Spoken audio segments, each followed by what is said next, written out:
Hello students, good morning everyone. So after done with the explanation of the chapter number 6, going to sleep.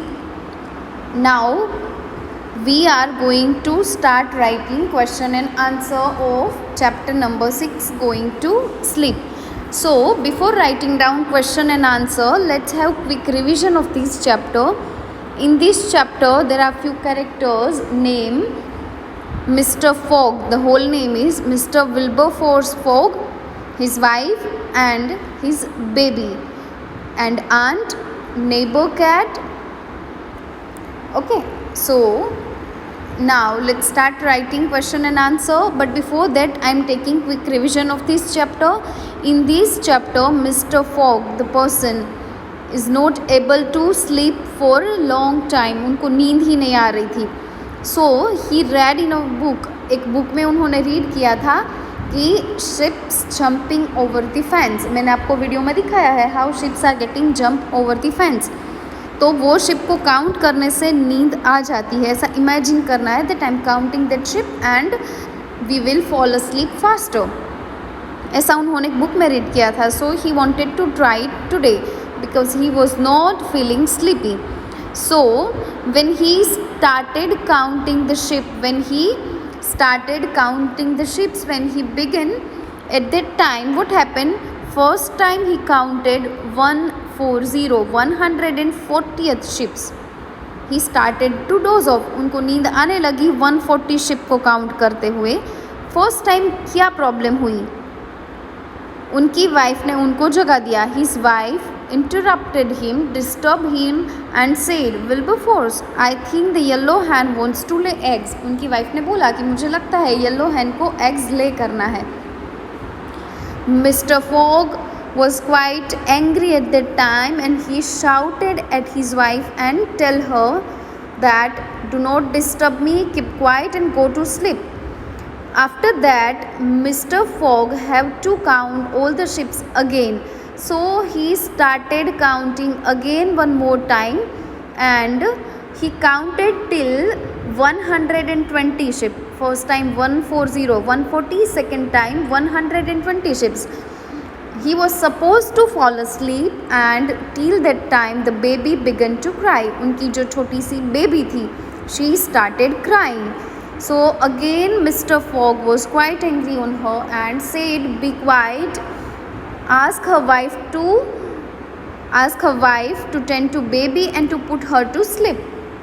As baby started fall asleep, जैसे ही baby सोने वाली थी, at that time Mr. Fogg thought he was thinking to count all the ships again, third time. So as the baby slept, Mr. Fogg started counting the ships again and he has just finished 64. First time में count किए 140, second time में count किए 120 and third time अभी तो वो 64 तक ही पहुँचे थे. तब तक उनकी आंट आई घर में and what she said that I thought that you forgot to close the door of the backyard. उनको लगा कि आप पीछे का घर का दरवाज़ा बंद करना भूल गए हो. सो मे बी यहाँ पे चोर आ सकते हैं, ऐसा मैंने सुना है. तो विल्बरफोर्स फॉग ने क्या किया? He wake up and he went to the backyard to see the door, but door was firmly closed. door तो बहुत अच्छे से बंद था. Now Mr. Fogg was quite angry but he could not do anything. So what he has to do? Again he will go to bed and again he will start counting the ships. Now he decided to count the ships one more time. As he reached at the 140 ship, 140, again he counted 140 ships. तब तक क्या हुआ? तब तक उनके neighbour में, पास में जो कैट रहती थी, 2 कैट थी वहाँ पे. So they started fighting with each other. So again mister Fog wake up from his bed in a quite angry mood. And what he did? He was quite upset and he thrown out of the window. Window में से वो फेंकने लगे. क्या फेंका था उन्होंने? He thrown boots, strawberries, comb, plate, brush and so on. जो हाथ में आया वो वहाँ पे फेंक दिया.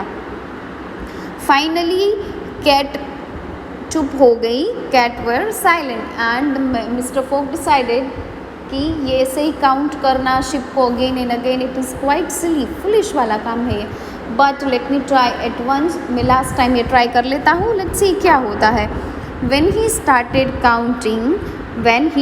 counting the ships, 80 seconds ship jumped over the fence and was floating gently into the land of dream। बहुत जल्दी नींद आ गई, थोड़े ही शिप काउंट किए, 80 सेकेंड शिप, वहाँ पे क्या हुआ था, 80 second sheep jump over the fence, तब तक में उनको नींद आने वाली थी। He was suppose to gently into land of the dreams, वो उनको ड्रीम्स भी आने लगने वाले थे। तब तक में क्या हुआ, उनकी वाइफ बेड के ऊपर से पड़ी और आवाज़ आया, his wife fallen down from the bed and the big थर्ड come to the floor, the baby woke up, उनकी वाइफ भी गिर गई, वो बेबी है वो भी जाग गई, और घर में आंट भी दौड़ के रूम में आ गई कि आपको लगा तो नहीं ना ज़्यादा। और क्या पूछा कि did you feel like earthquake, क्या अर्थक्वेक जैसा कुछ लगा आपको। तो एक्चुअली में वाइफ गिरी थी, उनके लिए थर्ड हुआ था, उनके लिए थोड़ा आवाज़ आया था, अर्थक्वेक नहीं हुई थी। Okay, mister Fogg did not know what to do, last में वो इतने कंफ्यूज हो गए कि कितने बार शिप काउंट करूँ। So he was quite confused, quite angry and upset all together. So he decided to take pillow from the bed and he moved to the sitting room and he slept on the sofa। सोफे पे तकिया रखा and he slept over there, वो सो गए। When he woke up in the morning, जब morning में वो जागे, तब तक क्या हुआ था, तब तक उनको रियलाइज़ हो गया था that counting ships it is not worthy, it is not the thing that we can sleep by counting the ships। तो ये रॉन्ग है, ये गलत है, ऐसे शिप को काउंट करने से कोई नींद नहीं आती है कभी। Okay, so now let's see the question and answer.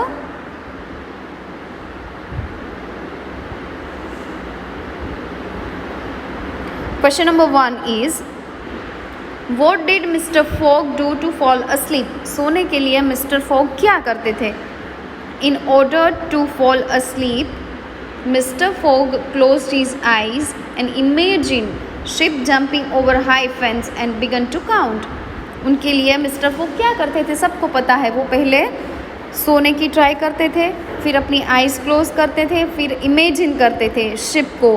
कैसे इमेजिन करते थे, ship jumping over high fence, high fence के ऊपर से शिप जंप कर रहे एंड बिगन टू काउंट, और वो काउंट करना स्टार्ट कर देते थे। So we will write down. In order to fall asleep, Mr. Fogg closed his eyes and imagined ships jumping over high fence and began to count. Now, question number 2 is, why did Mr. Fogg's aunt came into the room? Mr. Fogg की aunt room में क्यों आई थी?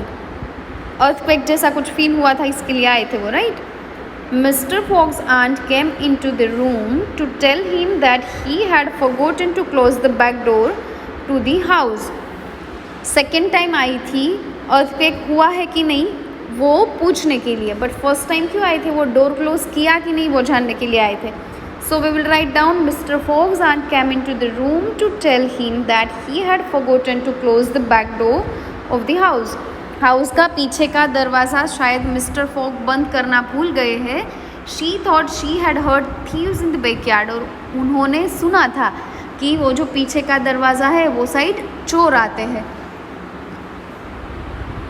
Question number 3 is what made mister Fogg very upset, mister Fogg upset क्यों हो गए थे। What did he do then, जब upset हो गए तो उन्होंने क्या किया। Mister Fogg was very upset when he had nearly fallen asleep and the neighbour's cat started fighting loudly. ये लाइन आपको कंटिन्यू करनी है। Okay, you have to continue with this line. Mister Fogg was very upset when he had nearly fallen asleep, जब वो सोने ही वाले थे, and the neighbour cats started fighting loudly, but neighbour cat ने क्या किया, फाइटिंग करना स्टार्ट कर दिया। He lift out of the bed, वो बेड से फटाफट से खड़े होते हैं, quickly back up from the bed and went to the window, और विंडो है वहाँ पे जाते हैं।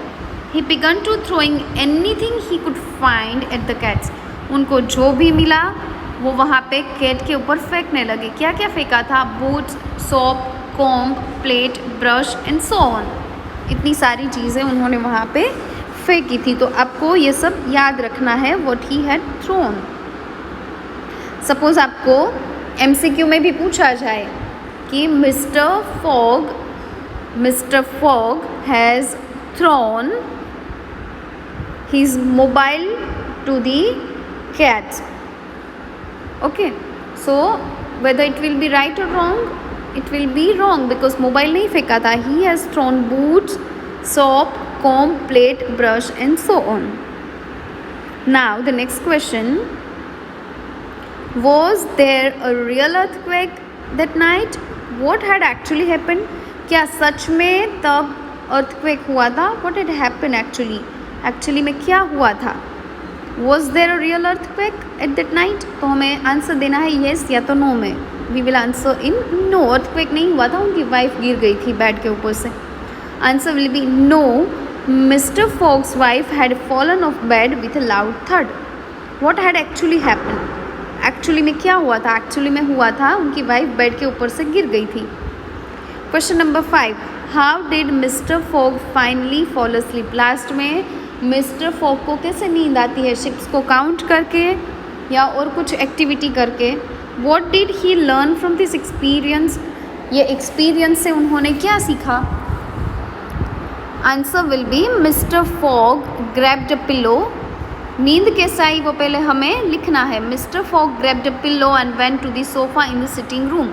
मिस्टर फॉग ने पहले तो सोफ़ा लिया and went to this sofa on this sitting room. Sitting room में वो सोफ़ा के ऊपर जाके एंड ले डाउन देयर, और वहाँ पे वो लेट जाते हैं, सो जाते हैं.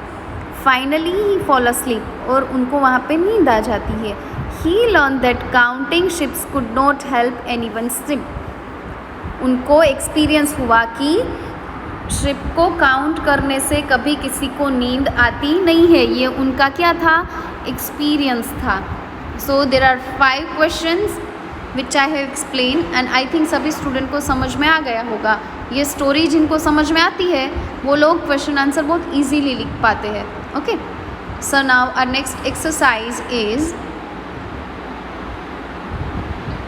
Mark the sentence. Exercise number B, mark the sentences as true और नॉट ट्रू. अगर ट्रू है तो हमें लिखना है ट्रू, नॉट ट्रू है तो we have to write down NT, not true.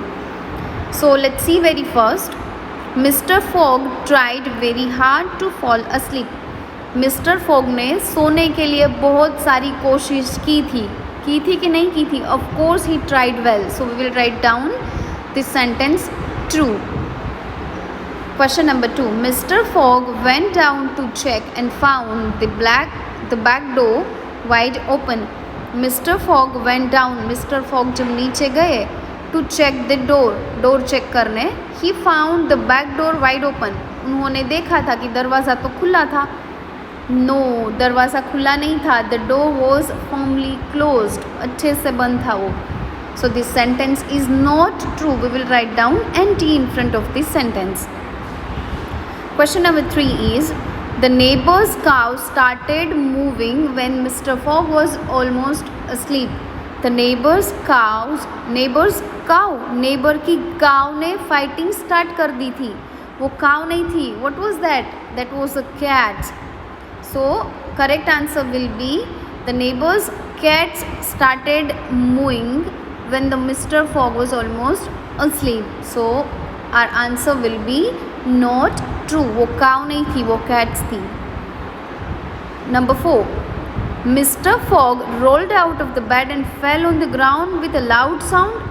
Mr. Fogg गिरे थे कि Mrs. Fogg गिरे थे? Here MRS means Mrs. Fogg लिखा है. Mrs. Fogg rolled out of the bed and fell down in the ground with a loud sound. Mr. Fogg की wife Mrs. Fogg bed के ऊपर से गिर गए थे और आवाज़ आई थी. Answer will be true. Number 5. Mr. Fogg was sure that counting sheep helped in getting good sleep. Mr. Fogg ने ऐसा एक्सपीरियंस किया, वो इतने श्योर थे कि शिप काउंट करने से अच्छी सी नींद आ जाती है. क्या मिस्टर फॉग को शिप काउंट करने से नींद आई थी? No, it is not true. So answer will be NT, not true. Okay. So students, we have done with the question answer today and true and false. Okay, so I want every student to do not true and true together with this video in the textbook with the good understanding. Okay students, question number C, think and answer. I'm explaining answer in detail. Think and answer. For these question you will have to think before. आपके दिमाग में क्या idea आता है, आप क्या सोचते हो ये चैप्टर रीड करके. It is not compulsory that all the students will think in a similar way. सबका आइडिया, सबका थिंकिंग डिफरेंट डिफरेंट भी हो सकता है, बट करेक्ट क्या है वो हमें आंसर में लिखना है. Okay, so let's read the question. Do you think that counting sheep could have help mister fog if he had not been disturbed so many times? What makes you think so? The meaning of the question is, do you think that counting sheep, क्या आपको लगता है ship count करने से mister fog को help हुई होगी नींद आने में? If he had not been disturb so many times, अगर मिस्टर फॉग को इतनी बार कोई डिस्टर्ब नहीं करते तो शिप काउंट करते करते उसको नींद आ जाती. What makes you think so? आपको ऐसा क्यों लगता है? So let's discuss about it first of all, because it is answer all about think and answer, so we have to think on that. आपको क्या लगता है कि मिस्टर फॉग शिप काउंट करते करते सो जाते अगर बीच में कोई उनको डिस्टर्ब करने नहीं आता? सपोज वाइफ ने उनको येलो hen के बारे में बोला नहीं होता, baby doesn't cry at that time, if aunt don't come to the room, if his wife didn't fell from the bed, if the neighbor cat doesn't fight. आपको क्या लगता है ये सब नहीं होता, ये सब डिस्टर्ब नहीं होता बीच में, तो मिस्टर फॉग शिप काउंट करते करते सो जाते? आई डोंट थिंक सो, मुझे नहीं लगता है, बिकॉज शिप काउंट करने से नींद आती है. वैसा उन्होंने ही बोला है कि ये करेक्ट नहीं है, दिस इज़ नॉट ट्रूथ, ये सच नहीं है, शिप काउंट करते हुए नींद कभी आती नहीं है. So how we will write down answer. I think counting sheep could not have help mister Fogg. मुझे लगता है कि शिप काउंट करने से मिस्टर फॉग को नींद आ जाएगी, ऐसा गलत है. If he had not been disturb so many times, अगर उनको इतनी बार डिस्टर्ब कोई नहीं करता, अगर वो इतनी बार डिस्टर्ब नहीं होते, because he would soon become tired of counting and would be slip. मुझे लगता है कि वो इतना सारा काउंट करते करते थक जाते, और थक जाते इसकी वजह से वो सो जाते, बट शिप काउंट करने से नींद आती है. That is not the truth at all. Okay, so you student don't try at home to count the sheeps or anything else when you don't feel sleepy. Okay, so I think we have done with the question answer and true and not true exercise. True and not true वाला exercise आपको साथ में ही कर लेना है. With these in homework you will have to write down question and answer in your notebook. Okay, with the good understanding. पहले understand करना है, then you will have to write it down. Okay students, thank you so much. Bye bye everyone.